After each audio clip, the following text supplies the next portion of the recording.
Un feliz sábado para todos. Amén. Hermanos, este mensaje que el cielo trae para nuestra vida pueda servirnos para no decirle no al Señor, para nunca rendirnos, para nunca echarnos para atrás, para nunca desanimarnos y siempre colocar nuestra mirada hacia adelante y hacia arriba. No importa cuán grande sea la prueba con la cual usted hoy esté viviendo.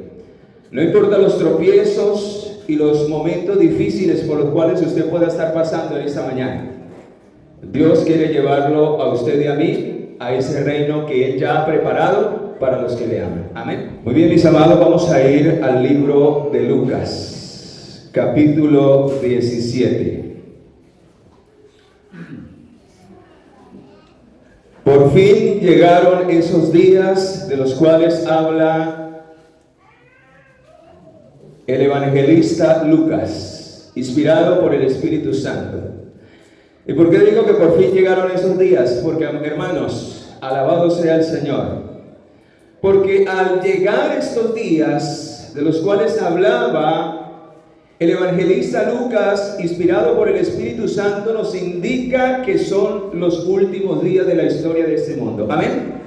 Y que está muy cerca el retorno de nuestro Señor a este planeta Tierra, por lo cual es de urgencia que nosotros estemos apercibidos de las cosas que están sucediendo, no para que sigamos durmiendo, sino para que podamos despertarnos y buscar realmente al Señor con todo nuestro corazón.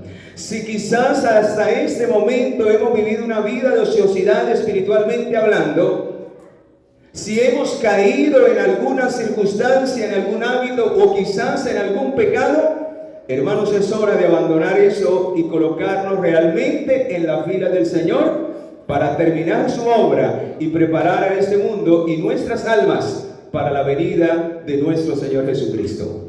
Porque dice la palabra, y vamos a mirar si se está cumpliendo esta palabra profética, que el Señor dijo y anunció que sería antes de su venida. Y vamos a mirar en esta mañana, al concluir el tema, cuán cerca, hermanos, está la venida del Señor. Si usted no le cree en esta mañana al Señor y no se consagra realmente a Dios para servirle, que Dios tenga misericordia de tu vida. Vamos a Lucas 17, versículo 28 en adelante. Asimismo, como sucedió en los días de Lot. Asimismo, como sucedió en los días de ¿qué? De Lot. ¿Cómo estaban en los días de Lot? Cuando comían y bebían, compraban y vendían, plantaban y ¿qué? Y ahorita vamos a mirar y vamos a analizar en esta mañana, ¿será que es malo comer y beber? ¿Es malo o no? No. Pero también tenemos que analizar es cómo estamos comiendo y cómo estamos ¿qué? Bebiendo. No es malo comer y beber. Pero aquí se señala que será como en los días de Lot, o sea, que lo que ellos comían y lo que ellos bebían estaba en desacuerdo a la voluntad de Dios. Por eso al final del texto dice que llovió fuego del cielo y los ¿qué? Y los consumió a todos. O sea que tenemos que prestarle atención a lo que comemos, a lo que bebemos en los últimos días, ¿sí o no? Vamos a mirarlo. ¿Qué más sigue diciendo el texto? Dice que también vendían y ¿qué? Y compraban. ¿Es malo comprar y vender? Pero vamos a mirar, hermanos, que en los días de Lot nos muestra que hay una manera en que el Señor no quiere que compramos y vendamos en este tiempo. Vamos a mirar a través de la inspiración y de la palabra de Dios que muchos están desperdiciando su tiempo de oportunidad porque le dan más importancia a lo terrenal. Están más enfrascados en comprar, en vender, en negociar, en aumentar sus propiedades que en aumentar su gracia, su misericordia y su amor para el cielo. Así que vamos a mirar, hermanos, la diferencia entre lo que es realmente comprar y vender según el propósito de Dios para los últimos días. Pero también dice al final, ¿qué dice al final? Y también plantaban, ¿y qué más? Y edificaban. ¿Es malo plantar y edificar? ¿Es malo hacer nuestra casita? ¿Es malo cultivar la tierra para que produzca alimento para nosotros? No. Pero también vamos a ver que en los días de Lot, esto se convirtió en una maldición para ellos. A tal punto que vamos al libro de Génesis y vamos a mirar en qué se convirtió las ciudades de Sodoma y Gomorra. Por lo cual Dios decidió raerlas y destruirlas de esta tierra con el fuego eterno del Señor. Vamos a Génesis capítulo 13, versículo 13. Y vamos a analizar en el contexto de la experiencia de Sodoma y Gomorra si la condición de este mundo hoy se parece a lo que describe aquí la palabra de Dios. Pero los habitantes de Sodoma eran ¿cómo? Eran malos. Pregunto, ¿cómo están los habitantes de esta tierra? ¿Son todos buenecitos? Hermanos, por eso el Señor claramente dice en su palabra: maldito el hombre que confía en el hombre. Tenemos que ser muy cuidadosos en quién o en quienes depositamos nuestra confianza. Pero el Señor advierte: quien coloque su confianza en el hombre por encima de Dios, hay maldición. ¿Qué hay? O sea que ¿quién debe estar por encima de todos y de todas? ¿Quién? Dios. Cuidado con colocar nuestra confianza en los líderes de la iglesia. Cuidado con colocar nuestra confianza en nuestros hermanos y hermanas. Y dejar de un lado lo que Dios quiere, lo que Dios ha dicho. Podemos confiar siempre y cuando mis hermanos y mis hermanas, los líderes y aún los mismos pastores estén en armonía con la voluntad de ¿quién? De Dios. Ahí sí son bienvenidos. Ahí sí somos bienvenidos. Ahí sí yo soy bienvenido también. Si hablamos conforme a lo que Dios dice, porque la confianza primero es ¿para quién? Para Dios, entonces podemos confiar en esas personas. Por eso el profeta Isaías dice que si no hablan conforme a la ley y al testimonio, me llegaba un video esta semana de una mujer que llena de ira cogió su mascota, un perrito, y cogió el animalito porque el animal, quién sabe qué se le había comido por ahí en la cocina, y cogió una macheta y le cortó un pedazo de piel y lo dejó ahí sangrando en el piso y le tapó la boca para que no gritara, y el perro se revolcaba con el piecito ya mocho y las venas fluyendo sangre ahí en el patio de la casa de ella. Terrible, ¿verdad?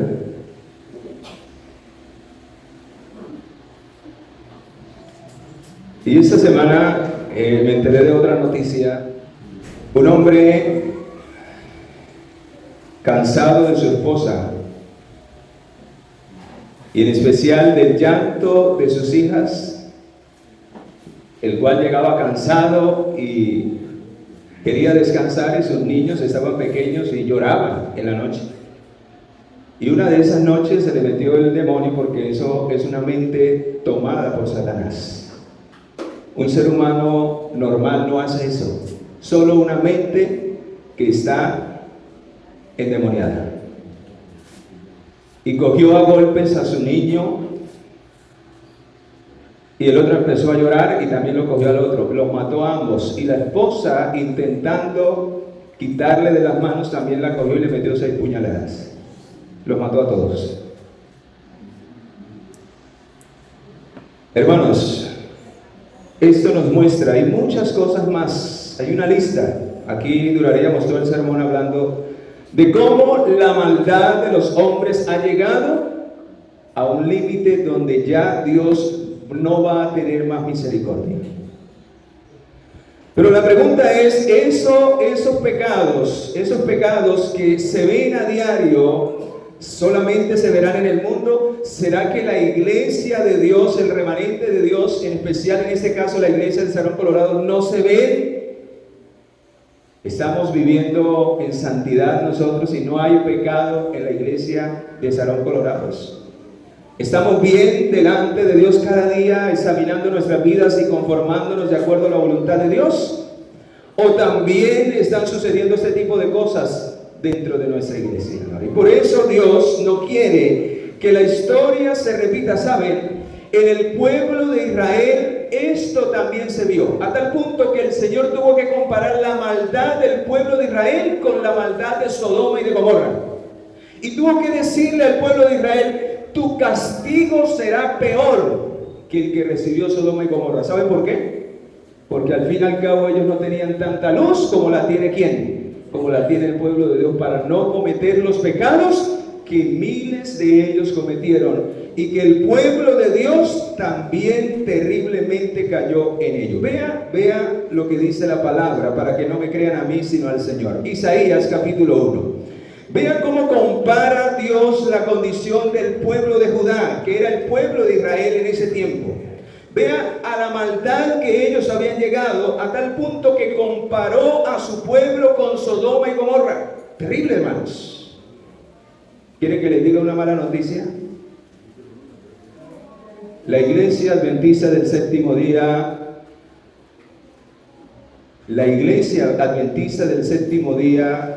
escuchen lo que voy a decir. La iglesia adventista del séptimo día no es Babilonia. ¿Qué acabo de decir? No es Babilonia. Quiero que me escuchen bien esto, porque no quiero que vayan a hacer como hicieron en otro lado cuando dije esa palabra. Y después fueron a decir que el hermano Ismael había dicho que la iglesia de Dios, la iglesia adventista, era Babilonia. No, yo estoy seguro que esta es la iglesia verdadera. Amén. Si no, no estaría aquí. Pero quiere que les diga una cosa: Babilonia se va a meter dentro de la iglesia. Y ya se ha metido su vino.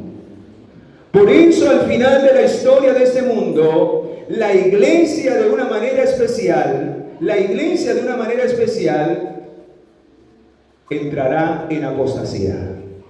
Eso está profetizado. Pero el Señor ha prometido que de la iglesia quedará un remanente. Y hermanos, yo deseo que ustedes, como iglesia adventista de Sarón, de todos los miembros a nivel mundial, ninguno entre en apostasía, ninguno haga parte del vino de Babilonia y de la confusión que el diablo ya está metiendo dentro de las filas del pueblo de Dios. Ya está metiendo el vino de las falsas doctrinas. Y muchos que tienen colocada su confianza en los líderes están bebiendo ese vino que los jesuitas ya están metiendo dentro del pueblo de Dios. Por eso la lección de este trimestre, en especial de esta semana, nos advierte, hermanos, a que no seamos simplemente oidores, a que estudiemos la verdad por nuestra cuenta, a que a todo no le digamos amén sin primero procesarlo y examinarlo, para saber si eso viene de parte de Dios o de parte del pensamiento de los seres humanos. Y ustedes se han dado cuenta de las polémicas que han habido, en especial de un pastor muy reconocido, de las herejías que está diciendo por las redes sociales, que no es pecado bailar, que no es pecado darle una serenata de mariachis porque es el aniversario de la esposa, que no vamos a guardar el sábado en el cielo. ¡Qué tremendas falsedades! Y muchas personas que siguen a los hombres y no a la palabra de Dios están creyendo ese tipo de doctrinas falsas que hacen parte del vino de Babilonia. Y aún más, muchos creen acerca del pecado original. Por eso tuve que subir un material en estos días acerca del pecado original. Porque se ha levantado una teología que no podemos vencer el pecado, que seguiremos pecando hasta que Cristo venga. O sea que los 144,000 se van a perder, todos. No, hermanos. Habrá un pueblo que estará sobre esta tierra, que alcanzará la perfección del carácter y que vivirá sin intercesor cuando la gracia se termine para los vivos. Vivirá en esta tierra en el tiempo de angustia y podrá soportar la venida del Hijo de Dios en las nubes de los cielos. Amén.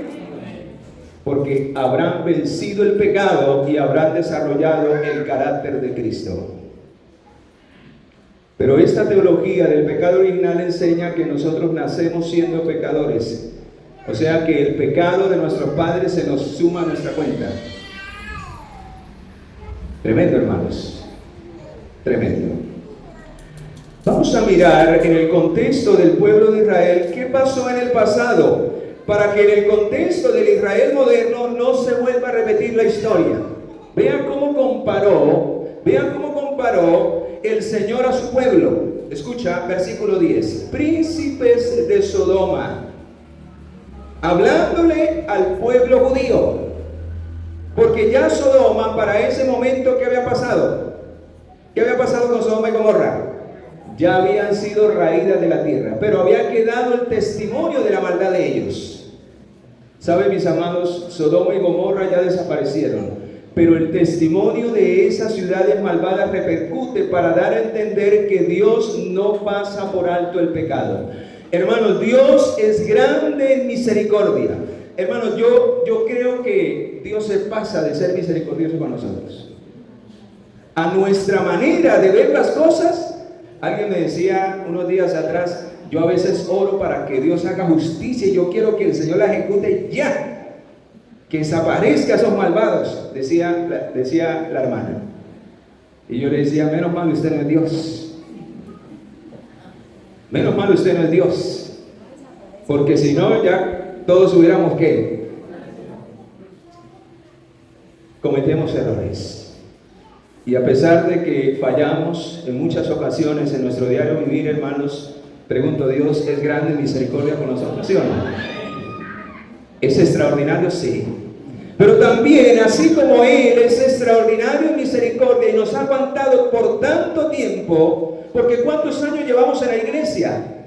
¿Cuánto llevamos en la iglesia? Haga la cuenta en esta hora de haberle entregado la vida al Señor. Vea, yo me bauticé el 30 de abril del año 1993.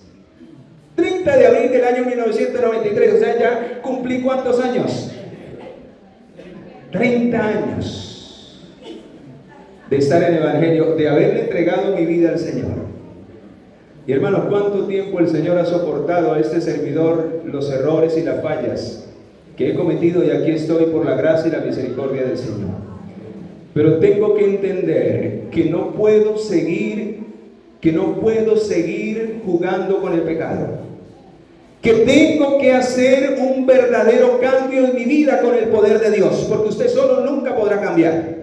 Que tengo que tomar las cosas en serio. Si ayer no las tomaba en serio, que a partir de hoy, al entender que han llegado los días de Lot, que son los últimos días, yo puedo decir, ya no juego más a ser cristiano, ahora sí voy a ser cristiano. Ahora sí voy a desarrollar el carácter de Jesús en mi vida. Voy a dejar el mal genio, voy a dejar la pereza espiritual, voy a dejar la arrogancia, voy a dejar la envidia, voy a dejar el orgullo, voy a dejar las mentiras. Ahora sí voy a hacer la voluntad de Dios en mi vida.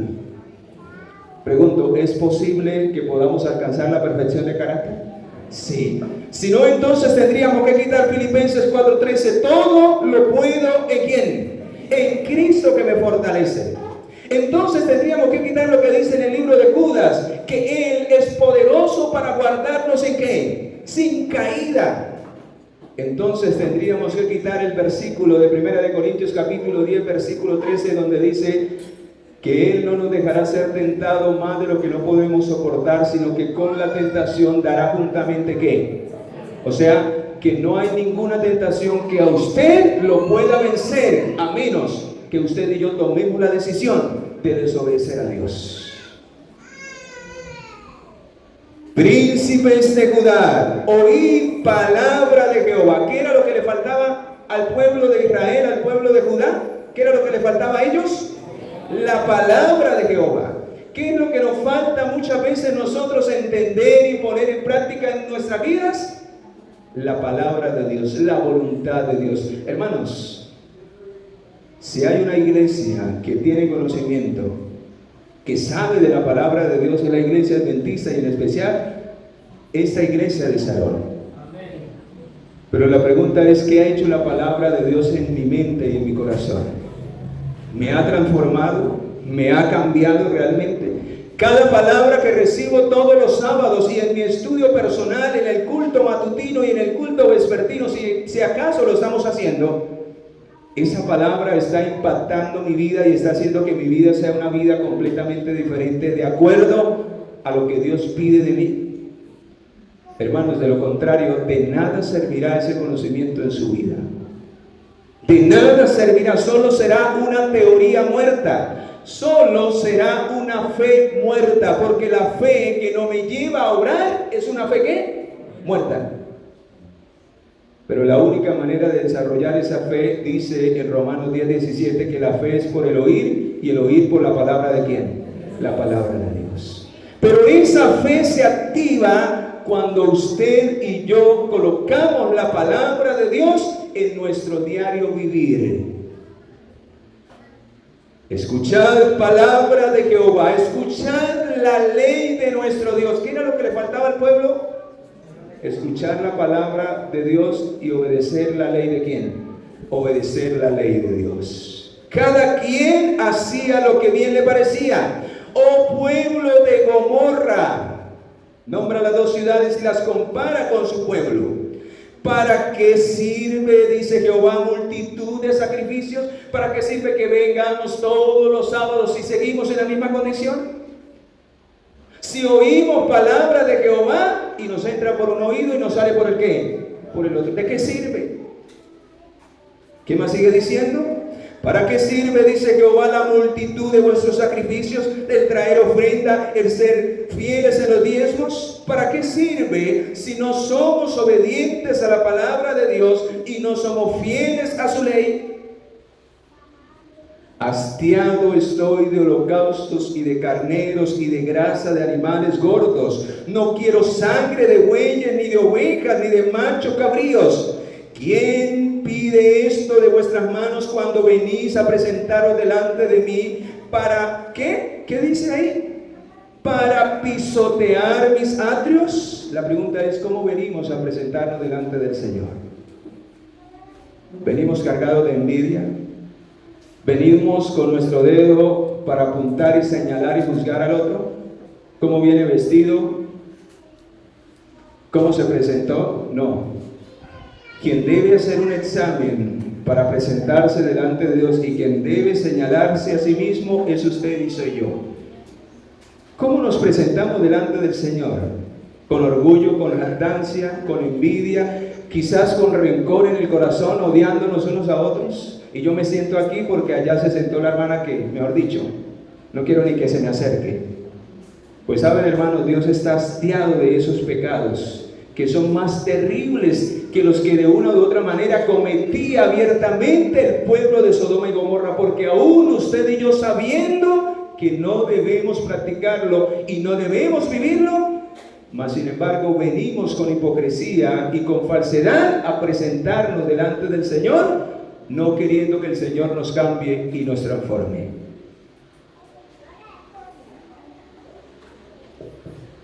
¿Qué más sigue diciendo? Vea, esto me alarma más. Versículo 13. No me traigáis más vana ofrenda. El incienso me es abominación. Luna nueva, sábados y convocar asambleas no lo puedo sufrir. ¿Sabe por qué?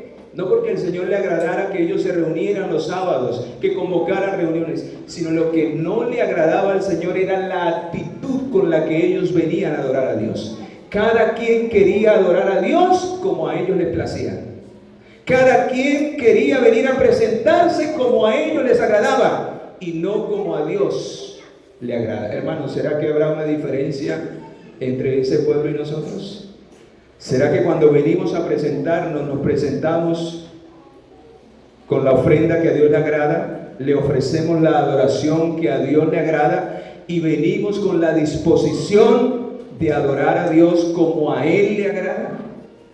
Cuando reunimos estas cosas, entonces cada asamblea, cada sábado será verdaderamente una fiesta de bendición, y la bendición de Dios descenderá sobre su pueblo. De lo contrario, ¿qué dice el Señor? Dice: estoy cansado de todas esas cosas que son de una u otra manera pura fachada e hipocresía. ¿Saben qué le dijo al pueblo? Me llama mucho la atención esas palabras. Dice en Mateo capítulo 15, búsquelo, versículo 8, dice: este pueblo de labios me honra, pero su corazón está ¿qué? Hermanos, ¿será esa nuestra condición? Que estamos en el pecado y no queremos soltar el pecado, y de esa manera nos presentamos a tal punto que estamos aquí cuerpo presente, pero el pecado nos tiene tan lejos de Dios. Versículo 14: mi alma aborrece vuestras lunas nuevas, y vuestras fiestas solemnes me son gravosas, y cansado estoy de soportarlas. Hermanos, a mí me alarma esa parte, porque no sé hasta cuándo el Señor nos va a soportar en esa condición, pero va a llegar un momento en que el Señor ya no va a soportar más la iniquidad de su pueblo. ¿Y sabe qué va a venir cuando llegue ese momento? Un zarandeo potente sobre la iglesia. ¿Sabe cuándo va el Señor a cerrar la puerta de la misericordia para el pueblo de Dios? En el momento en que el zarandeo se desate a nivel mundial. ¿Y saben qué va a producir ese zarandeo? La ley dominical. Vean, yo me quedo admirado el por qué todavía la ley dominical no se ha establecido en el mundo, y en especial en Estados Unidos, donde va a iniciar, porque la profecía dice que el país o la potencia o la bestia donde se va a iniciar, y esta le va a dar el poder a la otra bestia que subió del mar, es en Estados Unidos. Allí se va a iniciar, y ahí se va a desplegar, se va a copiar en todo el mundo.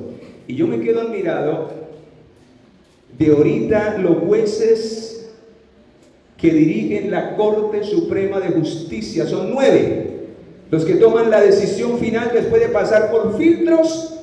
Las leyes de la nación llegan a estos 9 jueces que determinan si esa ley es aprobada o es anulada. ¿Y quieren que les diga una cosa? 6 de esos jueces, escuchen, 6 de esos jueces son católicos. ¿Qué son? Hay un judío y 2 protestantes, y 6 son católicos.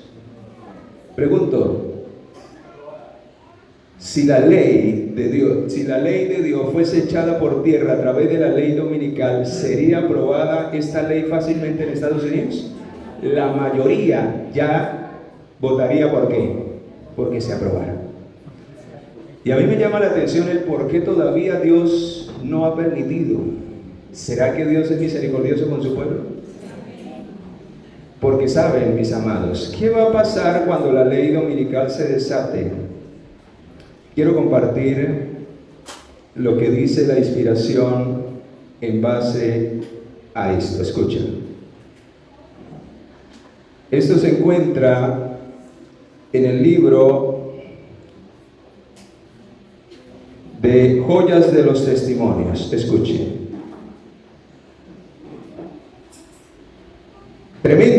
Tremendo lo que va a pasar en los últimos días.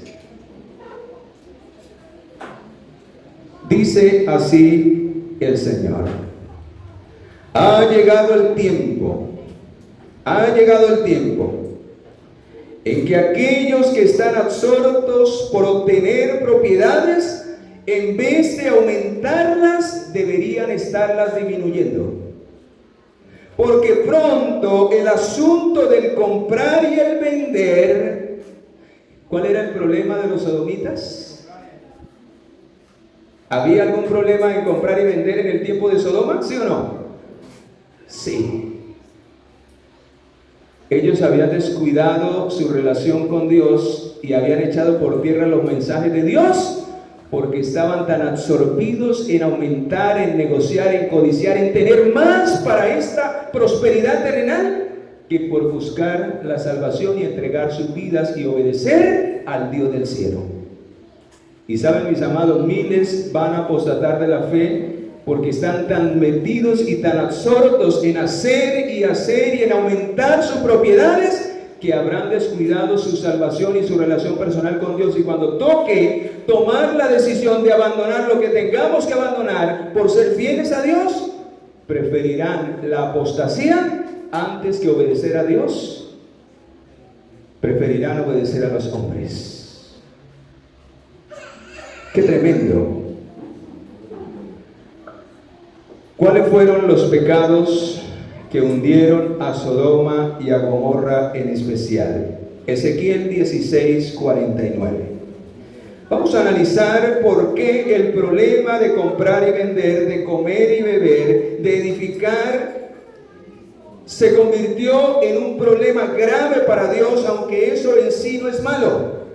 Pero ¿qué fue lo que causó en el corazón de ellos en el tiempo en que esas cosas debían pasar a un segundo plano y debían de darle prioridad a Dios y a su voluntad? ¿Qué hizo en el corazón de ellos el centrar todo en las cosas materiales? Vamos a mirar qué dice Ezequiel, capítulo 16, versículo 49. Ezequiel, capítulo 16, versículo 49. Escucha. ¿Qué dice allí? Dice, ¿lo tenemos? Esta fue la maldad ¿de quién? Esta fue la maldad de Sodoma. ¿Cuál? ¿Cuál fue la maldad de Sodoma? Ayúdame. Soberbia. Pregunto, vamos a analizar los tres. ¿Cuál fue el primer pecado que trajo terribles consecuencias en el corazón del ser humano y del cual se derivan todo lo demás? ¿Saben qué dice el diccionario que es soberbia? Soberbia es orgullo. ¿Proviene de qué? Del orgullo. ¿Cómo era esa gente? ¿Personas qué? ¿Será que el pueblo de Dios está libre del orgullo? ¿Está libre de la soberbia?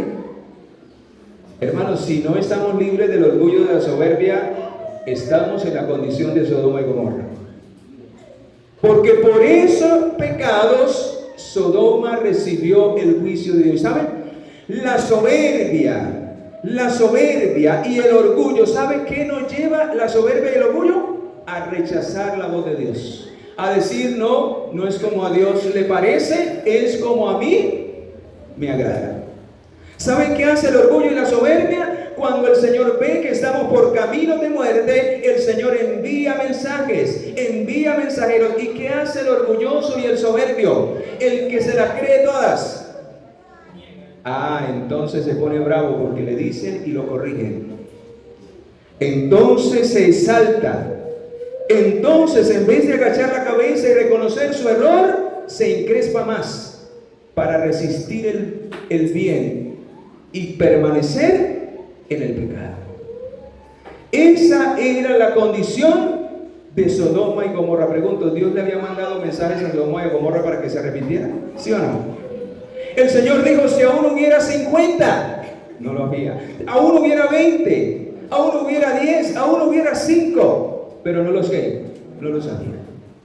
Porque todos en su soberbia y arrogancia habían rechazado el mensaje de Dios. Hermanos, que no nos pase como los habitantes de Sodoma y Gomorra, que por no ser mansos y humildes de corazón para reconocer nuestros errores, el Señor tenga que enviar su juicio sobre nosotros, porque no quisimos obedecer la voz de Dios. Porque el Señor nos amonestó y nosotros preferimos seguir haciendo nuestra propia voluntad. Vea lo que dice Testimonios Selectos, tomo 5, página 508. Escuchemos.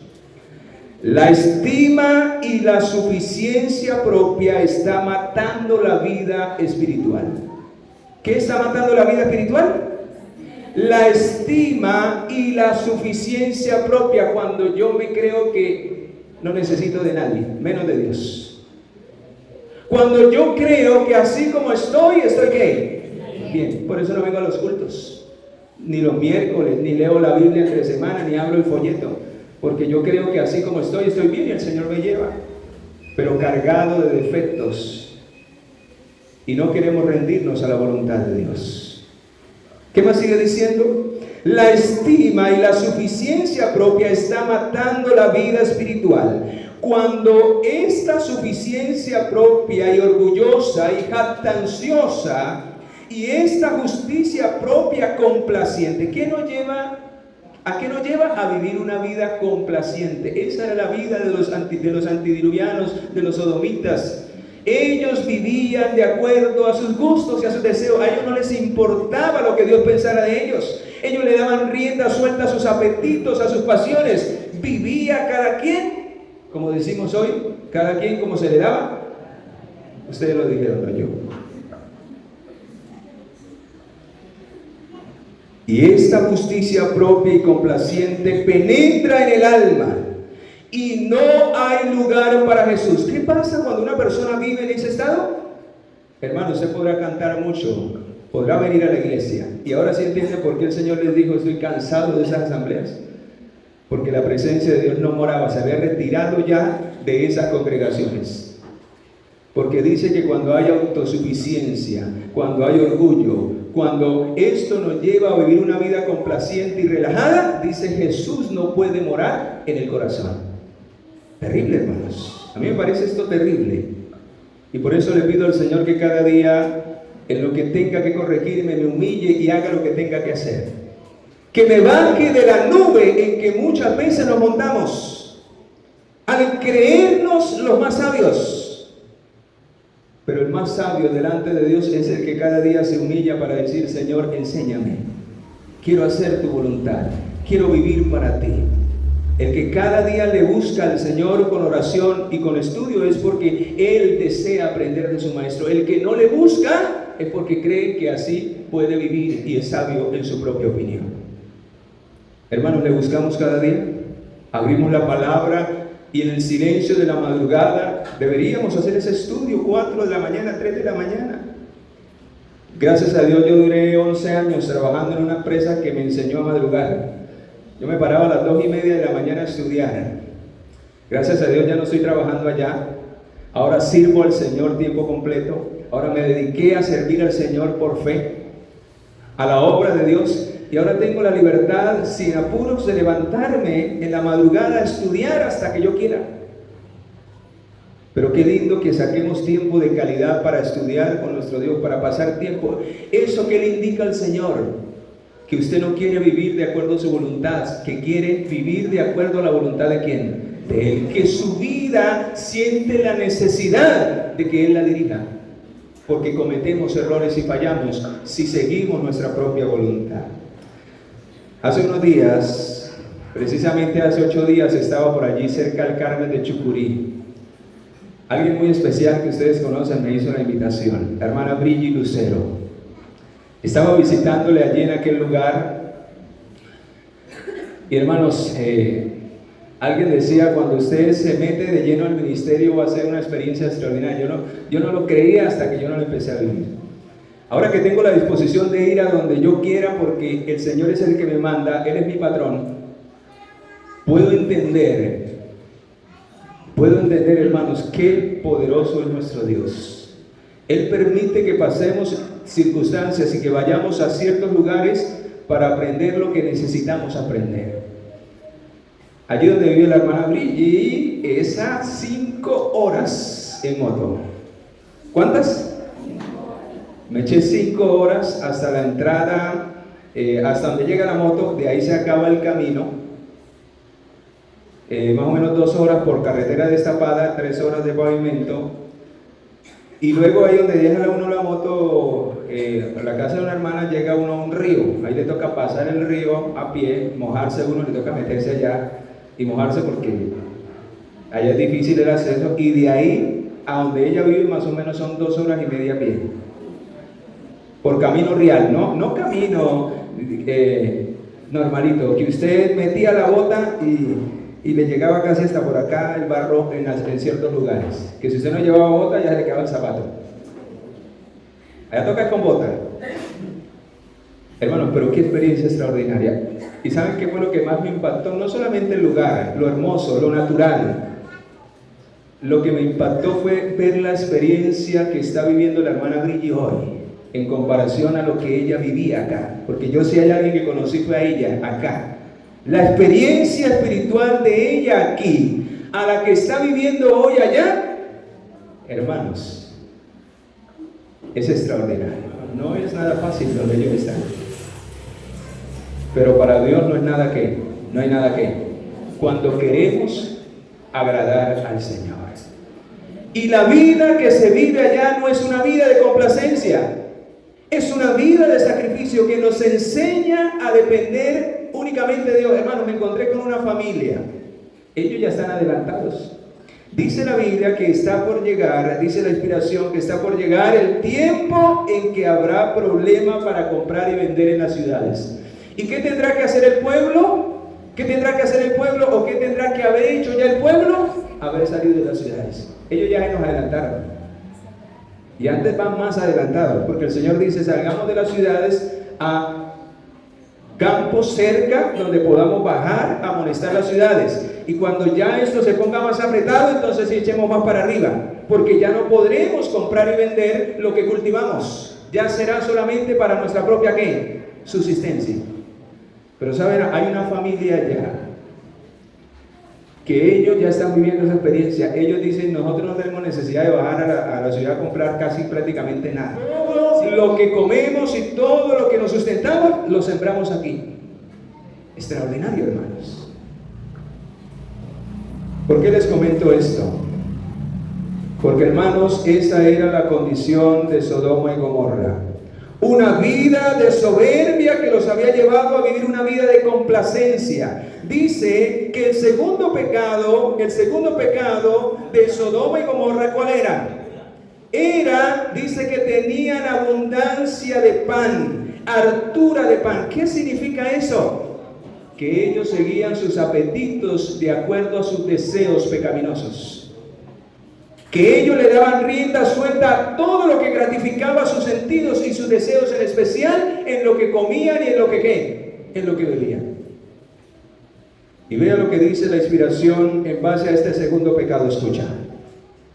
Por medio del apetito, ahora, para estos últimos días que han llegado los tiempos de Sodoma y Gomorra, y que esperamos que la iglesia de Dios no esté viviendo esa experiencia. ¿Por qué? Porque ha comprendido que por medio del apetito Satanás gobierna la mente y el ser entero. ¿Por medio de qué? Del apetito.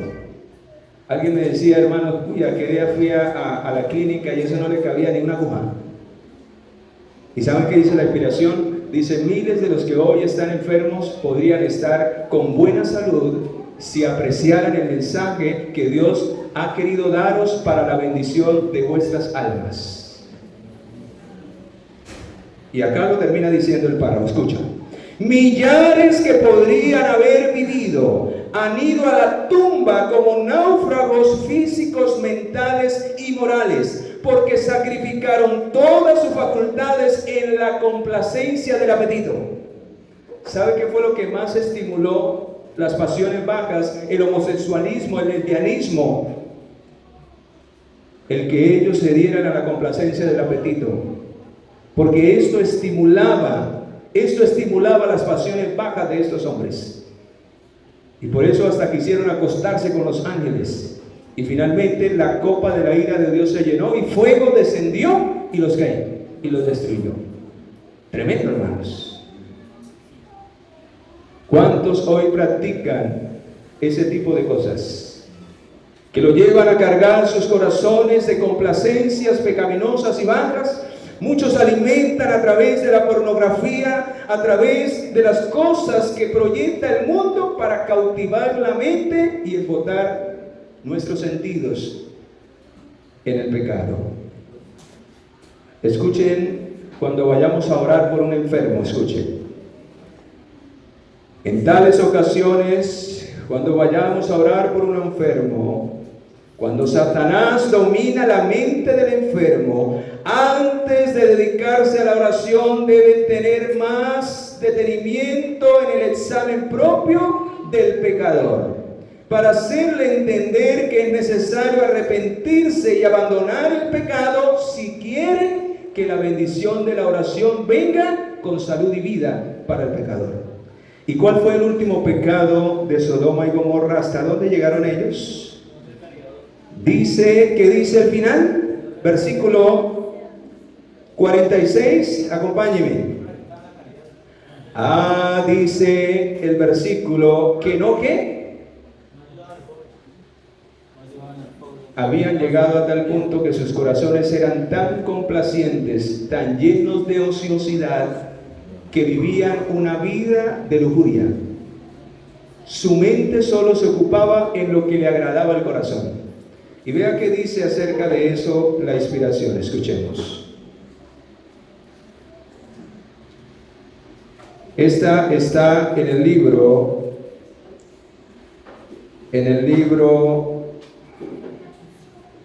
Mente, Carácter y Personalidad, tomo 2, página 33. Y quiero terminar con esto. Dice: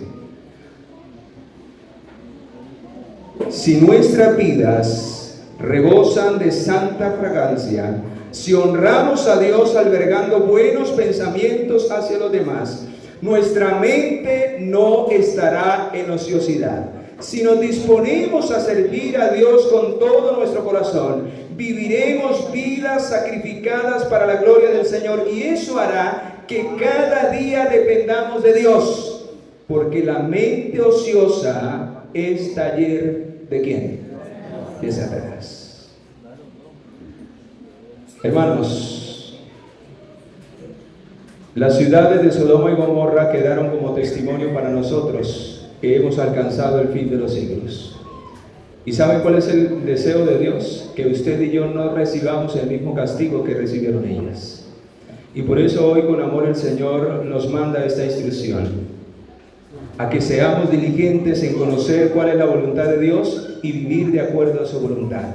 A que dejemos la ociosidad y ocupemos nuestra mente en servir y buscar a Dios.